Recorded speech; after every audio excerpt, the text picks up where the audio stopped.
Students, मैं मनोज चौटिया जीव विज्ञान की इस कक्षा में आपका हार्दिक स्वागत करता हूं। देखिए, अपन ने जूलॉजी के अंतर्गत मानव कार्य की अपना टॉपिक चल रहा था। मानव कार्य की फर्स्ट और सेकंड दो यूनिट है, तो मानव कार्य की सेकंड में दो ही चैप्टर रहे 7 नंबर के। मैं पुनः बता देता हूं, और उन्हीं का अपना क्या है, आगामी कल या परसों अपन एक टेस्ट आयोजित करेंगे। ठीक है, तो उसमें दो चैप्टर अपने जनन तंत्र और अंतःस्रावी तंत्र। ठीक है, अब जो अपना टॉपिक बचा है वो है उसके अंतर्गत अपन ने वो दोनों टॉपिक हो गए। अब मानव कार्य की प्रथम, मानव कार्य की प्रथम के अंतर्गत, मानव कार्य की प्रथम के अंतर्गत अध्यावरणीय तंत्र वो अपने सिलेबस से हटा दिया गया है। उसके बाद में पाचन तंत्र वो अपन ने पढ़ लिया है। उसके बाद में श्वसन तंत्र जो आज हम पढ़ने जा रहे हैं, फिर परिसंचरण तंत्र और उत्सर्जन तंत्र। तो इतने अपने अध्याय इसके अंतर्गत रहे हैं। आज अपन बात करते हैं श्वसन तंत्र की। तो सबसे पहले मानव का श्वसन तंत्र। श्वसन कहते किसे हैं? ठीक है, सजीवों के शरीर में होने वाली समस्त जैविक क्रियाओं के लिए ऊर्जा की आवश्यकता होती है, और इस ऊर्जा की जो पूर्ति है वो किससे होती है? तो अपन जानते हैं, अपन भोजन करते हैं भोज्य पदार्थों से। ठीक है, अब श्वसन किसे कहते हैं? तो भोज्य पदार्थों के अपघटन के फलस्वरूप, भोज्य पदार्थों के अपघटन के फलस्वरूप ऊर्जा की प्राप्ति। और आप लोग जानते हो, पिछले साल भी मैंने आपको बताया हुआ है, दोबारा आपको याद रखना है कि ऊर्जा मुद्रा, ऊर्जा मुद्रा क्या होती है? ATP, adenosine triphosphate. तो सजीव कोशिकाओं के अंतर्गत एटीपी के रूप में ऊर्जा का निर्माण होता है, तो उसे हम क्या कहते हैं? श्वसन कहते हैं। एक बार पुनः मैं आपको परिभाषा रिपीट कर देता हूं। भोज्य पदार्थों के विघटन के फलस्वरूप ऊर्जा की प्राप्ति क्या कहलाता है? श्वसन कहलाता है। और ऊर्जा की प्राप्ति किस रूप में होती है? ऊर्जा की प्राप्ति एटीपी के रूप में होती है। ठीक है, तो उसे हम क्या कहेंगे? श्वसन कहेंगे। अब बात करते हैं तंत्र की। तो देखिए, आप लोगों को पता है, 9th क्लास से आप लोग पढ़ते आ रहे हो कि कोई भी सजीव संरचना है तो सजीव का मतलब है उनका शरीर कोशिकाओं से मिलकर बना है। ये 11वीं में आप लोगों ने पहले पाठ में पढ़ा था। ठीक है, तो सबसे छोटी इकाई, सजीवों के शरीर की सबसे छोटी इकाई क्या है? कोशिका। सजीव का मतलब कोशिका। ठीक है, अब कोशिकाओं के समूह को क्या कहते हैं? कोशिकाओं के समूह को उत्तक कहते हैं। उत्तक के समूह को क्या कहते हैं? उत्तक के समूह को उत्तक तंत्र कहते हैं। उत्तक तंत्र के समूह को क्या कहते हैं? अंग कहते हैं। अंग के समूह को क्या कहते हैं? अंग तंत्र कहते हैं। ठीक है, तो ये क्या है? श्वसन तंत्र। ये श्वसन एक क्रिया है जिसके अंतर्गत भाग लेने वाले समस्त पार्टिकल यानी अंग, जैसे अभी अपन चर्चा करेंगे नासा गुहा, नासा द्वार, मुख, कंठ, श्वसनी, श्वास नलिका, एपिग्लोटिस, फेफड़ा, और फेफड़े के अंदर वायु कुपिका। ठीक है, तो ये सारे के सारे अंग है, और ये सब मिलकर क्या करते हैं? एक तंत्र का निर्माण करते हैं जिसे अपन कहते हैं अंग तंत्र। और यहां पर्टिकुलर श्वसन से संबंधित अंग है, तो ये क्या हो जाएगा? श्वसन तंत्र। ठीक है, तंत्र क्या मतलब क्या हुआ? अंगों का समूह तंत्र कहलाता है। अब श्वसन की प्रक्रिया में भाग लेने वाले समस्त अंग क्या करते हैं? श्वसन तंत्र का निर्माण करते हैं। अब सबसे पहले मैंने आपको बताया था कि एक पार्ट अपन ने पीछे पढ़ के आए हैं, अपन भ्रूणीय विकास। भ्रूणीय विकास के अंतर्गत अपन ने देखा था कि 3 जननिक स्तरों का निर्माण होता है, एंडोडर्म, एक्टोडर्म एंड मेसोडर्म। और सॉरी, इन्हीं तीनों जननिक स्तरों से क्या होता है? विभिन्न अंगों का निर्माण होता है। तो हमें ज्यादा अंग याद न रहे या अपने को याद रखने भी नहीं है। जितने अपने अध्याय हैं या जितने अपने तंत्र हैं, जैसे जनन तंत्र है, परिसंचरण तंत्र है, उत्सर्जन तंत्र है, इसी प्रकार श्वसन तंत्र है, तो इनका निर्माण कौन से जननिक स्तर से होता है? जितने तंत्र अपने दिए हुए हैं उनको अपने को याद रखना है। तो श्वसन तंत्र का निर्माण जो है वो भ्रूणीय एंडोडर्म से होता है, तो ये अपने को याद रखना है। 1 नंबर का प्रश्न पूछा जा सकता है। उसके पश्चात जैसे अपन ने जनन तंत्र के अंतर्गत पढ़ा था कि मुख्य जननांग और सहायक जननांग। तो यहां पे देखिए, श्वसन तंत्र के अंतर्गत मैंने डायग्राम बना रखा है, आप लोग आसानी से इसको देख सकते हैं और अपनी कॉपी में भी आपको बनाना है। तो मुख्य श्वसनांग जैसे मुख्य जननांग नर के अंदर वृषण था, मादा के अंदर अंडाशय था, उसी प्रकार श्वसन तंत्र पढ़ेंगे तो सबसे पहले मुख्य श्वसनांग कौन सा है और उसके बाद में बाकी जो बचेंगे वो सारे के सारे क्या हो जाएंगे, सहायक श्वसनांग। तो मुख्य श्वसनांग जो है वो मनुष्य के अंदर क्या होता है, फेफड़ा होता है।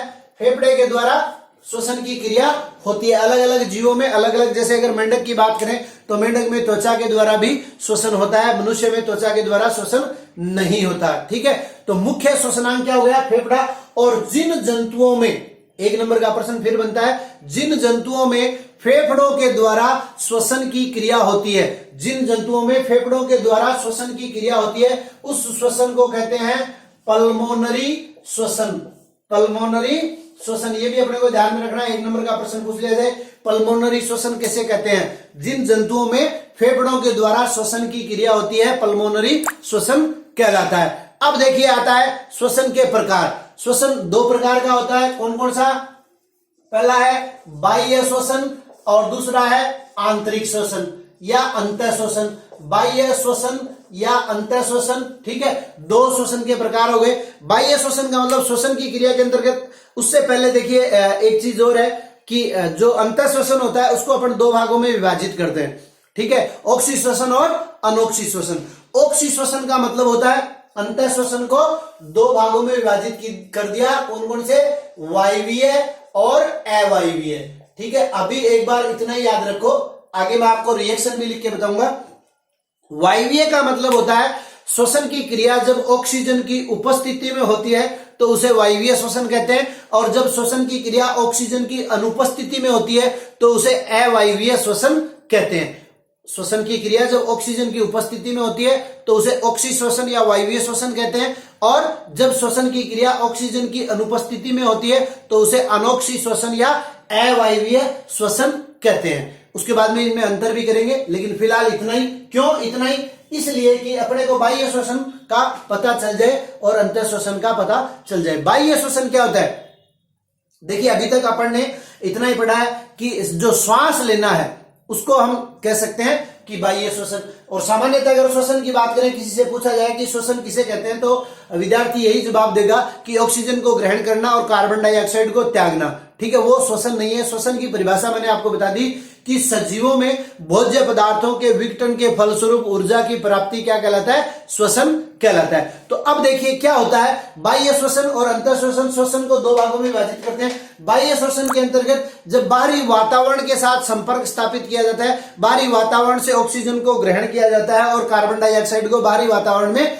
त्यागा जाता है, तो उसे हम क्या कहते हैं, बाह्य श्वसन। ठीक है, और इसे सामान्य भाषा में ब्रीथिंग, सांस लेना या स्वांतन, वेंटिलेशन भी कह सकते हैं। और यह एक भौतिक क्रिया है, यह भी आपको ध्यान रखना है। एक नंबर का प्रश्न पूछ लिया जाए कि बाह्य श्वसन किस प्रकार की क्रिया है, तो बाह्य श्वसन एक भौतिक क्रिया है। अब अपन बात करते हैं आंतरिक श्वसन की, अंतः श्वसन या आंतरिक श्वसन। अंतः श्वसन के अंतर्गत क्या होता है कि इस ऑक्सीजन जो ग्रहण की गई है, इस ऑक्सीजन की सहायता से भोज्य पदार्थों के विघटन से एटीपी के रूप में जो ऊर्जा प्राप्त की जाती है उसे हम क्या कहते हैं, अंतः श्वसन। और ये दो प्रकार का, जिन जीवों में ऑक्सीजन का उपयोग नहीं होता, जिन जीवों में ऑक्सीजन का उपयोग नहीं होता उनमें भी एटीपी का निर्माण होता है, लेकिन बहुत कम मात्रा में। वो आगे अपन रिएक्शन में देखेंगे। उसके बाद में अपना टॉपिक आता है मानव श्वसन अंग एवं श्वसन तंत्र। मानव श्वसन अंग एवं अंग तंत्र,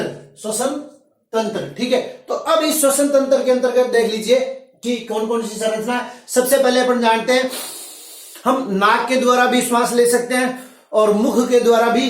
ठीक है, तो सबसे पहले नासा द्वार, नासा द्वार के बाद में नासा गुहा, मुख के द्वारा भी श्वसन ले सकते हैं, और फिर ये दोनों जाके अंदर की तरफ ये देखिए एक हो जाते हैं। ठीक है, नासा द्वार और मुख गुहा एक हो जाते हैं, और ये जहां खुलते हैं उसे क्या कहेंगे, नासा ग्रसनी गुहा। तो ये क्या होगी अपनी नासा ग्रसनी गुहा। और इस नासा ग्रसनी गुहा के पश्चात ये देखिए एपिग्लोटिस या घाटी ढक्कन। तो ये आपको पाचन तंत्र में भी अपन ने पढ़ा था कि जब हम भोजन करते हैं, ठीक है, उस समय ये घाटी ढक्कन क्या करता है, इसको ढक लेता है ताकि श्वास नली में भोजन के कण न जा पाए। उसके पश्चात यहीं पर क्या है, कंठ है, जिसे हम श्वसन तंत्र भी कह सकते हैं। उसके पश्चात श्वसनी या श्वास नली या जिसको ट्रेकिया भी कहते हैं, ये लगभग 12 सेंटीमीटर लंबी नलिका होती है और इसके अंदर ये ध्यान में रखिएगा,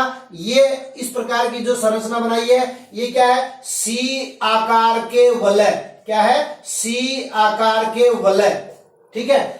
उपास्थि के बने हुए सी आकार के इसमें छल्ले पाए जाते हैं जो श्वास नली को पिचकने से रोकते हैं, जो श्वास नली को, श्वास नली, और देखिए श्वास नली जब आगे जाके दो भागों में विभाजित होती है, ये श्वास नली आई, यहां मनुष्य में दो फेफड़े पाए जाते हैं, दायां फेफड़ा और बायां फेफड़ा, तो दोनों फेफड़ों में ये श्वास नली विभाजित होती है, तब इसको क्या कह देंगे, श्वसनी, श्वसनी, ठीक है। और फिर आगे जैसे जैसे ये ब्रांचेस में और आगे विभाजित होती जाती है तो इनको क्या कह देंगे, इनको कह देंगे श्वसनिकाएं, श्वसनिकाएं, जिस प्रकार से ये विभाजित होती जाएगी और अंत में कहा जाएगी, अंत में जाएगी कुपिका में। ये कुपिका, वायु कुपिका या एल्वियोली, ये क्या है, ये फेफड़ों की संरचनात्मक एवं क्रियात्मक इकाई होती है जो सीधे रक्त वाहिनियां इनसे जुड़ी हुई रहती है, जिसको अपन बहुत छोटी जब रक्त वाहिनियां, देखिए रक्त वाहिनियां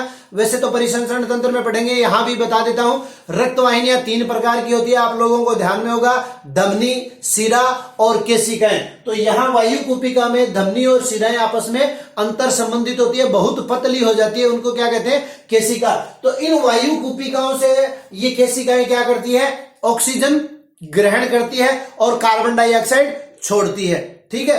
तो वायु कुपिका जो है या कुपिका श्वसन तंत्र की या फेफड़ों की संरचनात्मक एवं क्रियात्मक इकाई होती है। अब देखिए मुख्य श्वसनांग क्या है, फेफड़े, और फेफड़ों के कारण इसको क्या कह रहे हैं अपन, पल्मोनरी श्वसन कह रहे हैं, ठीक है। अब फेफड़े कहां स्थित है, तो अपने को पता है वक्षीय गुहा के अंतर्गत दोनों फेफड़े स्थित होते हैं और दोनों फेफड़ों के मध्य ये जो संरचना हमने बनाई है वो क्या है, हृदय, और वक्ष गुहा को उदर गुहा से विभिन्न करने वाली एक डंबल शेप्ड जो आकृति है डायफ्राम पाई जाती है। ये डायफ्राम क्या करती है, वक्ष गुहा को उदर गुहा से, ये उदर गुहा, ये अपनी वक्ष गुहा और वक्ष गुहा के नीचे क्या है, उदर गुहा, तो वक्ष गुहा और उदर गुहा को अलग करने वाली संरचना कौन सी है, डायफ्राम। उसके बाद में ये देखिए, ये एक फेफड़ा है, ये दूसरा फेफड़ा है, दायां फेफड़ा और बायां फेफड़ा।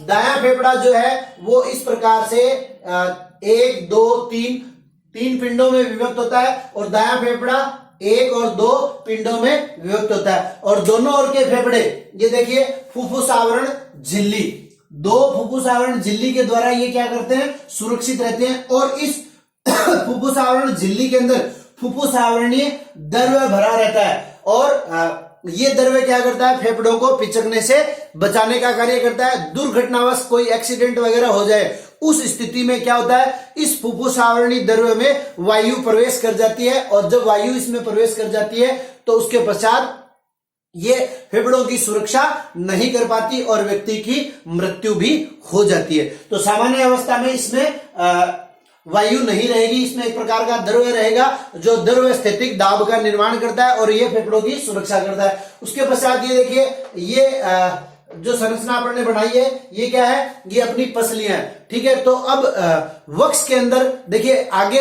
यहां जो अस्थि पाई जाती है अग्रभाग में अपने, उसको कहते हैं अपन स्टर्नम, क्या कहते हैं, स्टर्नम। और इस स्टर्नम से पीछे की तरफ जो अपनी बैकबोन होती है, इस बैकबोन से स्टर्नम और क्या हो गया, रीढ़ की हड्डी या बैकबोन, रीढ़ की हड्डी, और इनसे क्या होता है, ये पसलियां जुड़ी हुई रहती है। ये देखिए मैंने लिखा है पसलियां, तो ये पसलियां जुड़ी हुई रहती है। तो स्टर्नम, बैकबोन या रीढ़ की हड्डी और पसलियां, ये तीनों मिलकर क्या करते हैं, ये तीनों मिलकर वक्षीय टोकरी, याद रखना है, वक्षीय टोकरी का निर्माण करती है। और इस वक्षीय टोकरी के अंतर्गत अपने जो महत्वपूर्ण या कोमल अंग है जैसे कि फेफड़े हैं और हृदय, वो यहाँ क्या रहते हैं, सुरक्षित रहते हैं, ठीक है। अब इसके अलावा नासा मार्ग जो है उसके अंतर्गत 4 प्रकार की अस्थियां पाई जाती है, नेजल, प्री मैक्सिला, मैक्सिला एवं एथमोइड। तो ये भी अपने को याद रखना है कि नासा मार्ग में कौन सी अस्थियां पाई जाती है। नासा मार्ग में पाई जाने वाली अस्थि याद रखना, 1 नंबर का प्रश्न पूछा जा सकता है। इसी प्रकार उपास्थि 1 नंबर का प्रश्न पूछा जा सकता है। उसी प्रकार कुपिका का व्यास 1 नंबर का प्रश्न पूछा जा सकता है। श्वास नलिका की लंबाई 1 नंबर का प्रश्न पूछा जा सकता है। तो ये 4 1 नंबर के प्रश्न मैंने लिखे हैं। सबसे पहले नासा मार्ग में पाई जाने वाली अस्थियां, नेजल, प्रीमैक्सिला, मैक्सिला, एथेमोइड। उसके बाद में उपास्थि आउटू, मुद्रिका, दर्विका तथा एपिग्लोटिस। 4 उपास्थियां हैं और 4 अस्थियां। कुपिका का व्यास होता है 0.2 मिलीमीटर और श्वास नलिका की लंबाई जो है वो 12 सेंटीमीटर लंबी होती है। अब देखिए, जो अपन ने बात की थी ऑक्सीश्वसन और अनऑक्सीश्वसन में अंतर की, मैंने आपको कहा था मैं रिएक्शन लिख के आपको बताऊंगा, ठीक है। तो ऑक्सीश्वसन या वायु श्वसन, ऑक्सीश्वसन या वायवीय श्वसन। तो श्वसन किसे कहते हैं आपको मैंने बता दिया, श्वसनीय आधार पदार्थों के विघटन के फलस्वरूप ऊर्जा की प्राप्ति। ये देखिए C6H12O6, इसको क्या कहते हैं, श्वसनीय आधार। श्वसन गुणांक आगे पढ़ेंगे अपन। श्वसन गुणांक किसे कहते हैं कि जितनी ऑक्सीजन ग्रहण की जाती है और जितनी कार्बन डाइऑक्साइड निकाली जाती है उनके अनुपात को हम क्या कहते हैं, श्वसन गुणांक। तो उसमें हम कार्बोहाइड्रेट जो है उसका श्वसन गुणांक 1 होता है, इसलिए कार्बोहाइड्रेट को श्वसनीय आधार पदार्थ माना जाता है। अब वायवीय श्वसन के अंतर्गत क्या होगा, ऑक्सीजन की उपस्थिति होगी, ऑक्सीजन की उपस्थिति होगी तो क्या बनेगा, कार्बन डाइऑक्साइड और जल का निर्माण होगा और 38 एटीपी प्राप्त होती है। आप लोगों को बताया हुआ है कोशिका की ऊर्जा मुद्रा क्या है, कोशिका की ऊर्जा मुद्रा है एटीपी, एडिनोसिन ट्राइफॉस्फेट। एक एटीपी के विखंडन से, ये भी आपको याद रख लेना है, एक एटीपी के विखंडन से 7.3 किलो कैलोरी ऊर्जा प्राप्त होती है। तो ये हो गया वायवीय श्वसन। अभी हम इन दोनों में अंतर देखेंगे।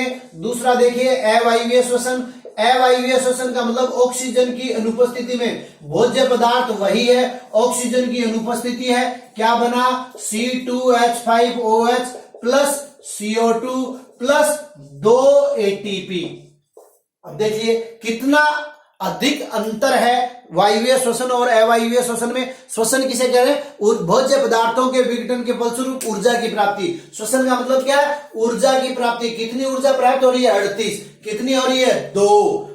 ठीक है। अब अगर अंतर पूछा जाए श्वसनीय वायवीय श्वसन और अवायवीय श्वसन में, तो आप लोग देखिए अंतर के अंतर्गत सबसे पहले यह ऑक्सीजन की उपस्थिति में होता है, ऑक्सीजन की अनुपस्थिति में होता है। ऑक्सीजन की उपस्थिति में होता है तो इसका ये भोज्य पदार्थ जो है इसका पूर्णतः विघटन हो जाता है। पूर्णतः विघटन होने के कारण कार्बन डाइऑक्साइड और जल बनते हैं। यहां ऑक्सीजन की अनुपस्थिति है, पहला अंतर।